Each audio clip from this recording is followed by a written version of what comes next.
Hi, so this is my response for Unit 8, Eating Disorders. So we're asked to answer what steps will we take to provide support for the student athlete? How do your values, faith, and beliefs assist you in supporting your student athlete? Be specific in your response. Sorry.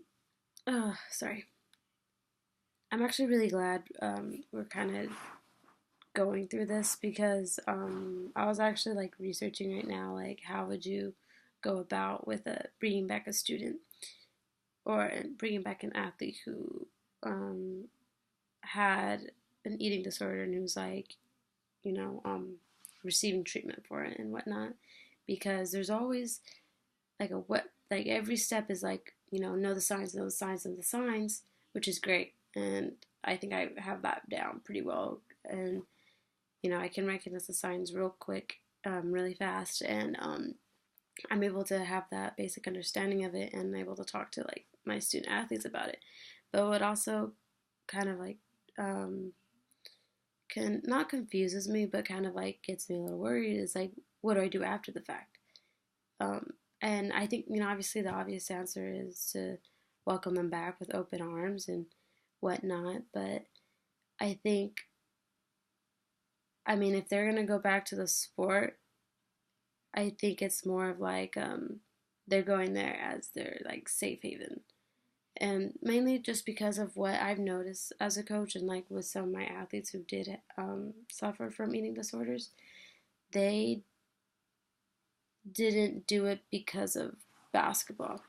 They did it for as a way to control certain things, and or they didn't do it because of the sports, which they easily could, and you see that a lot in wrestling. But from what I've seen is that, or what I've experienced is that the athletes do it for some um, outside reason, and they try to control what they can't. And more than half the time, it's not basketball; it's their home life, it's their parents, it's school, and they see basketball or they see the sport their um, as their getaway.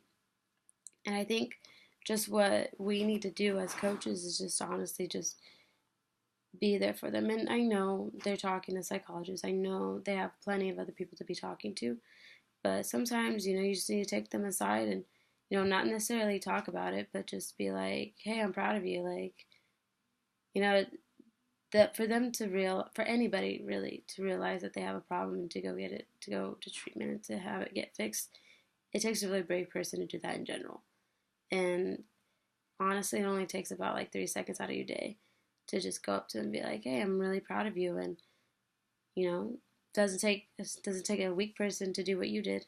And they're definitely strong and brave for doing it. So that's one of the things that I would do. And um, my values, faiths, and beliefs, you could obviously see that tied into there because you can't do it alone. You have your family and whatnot, but what I kind of like go to is, and what I talk to, my student athletes is like, when they're having a tough time, they're like, it just gets so hard. And I'm like, no, I understand that. Like, I understand that when you go to bed, you're the only one laying there. It's not that you're laying there, with your mom and dad, which you could well be, but the person that you're left with at the end of the day is you and whatever's going on up there.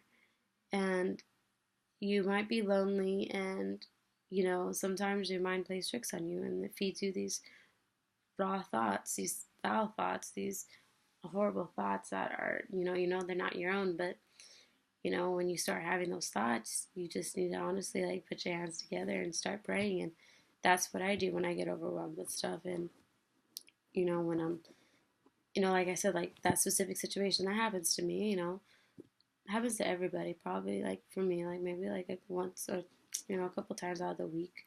But even then, like you just have to pray. And I tell my kids, if he brings you to it, he'll bring you through it. And not everybody's going to be religious, and I understand that and whatnot, but it's definitely, something to, a different aspect to look at things. And um, definitely just, being there for them and telling them how much you appreciate their bravery for even doing that. So this ran kind of long. But anyways, hope you guys have a good week.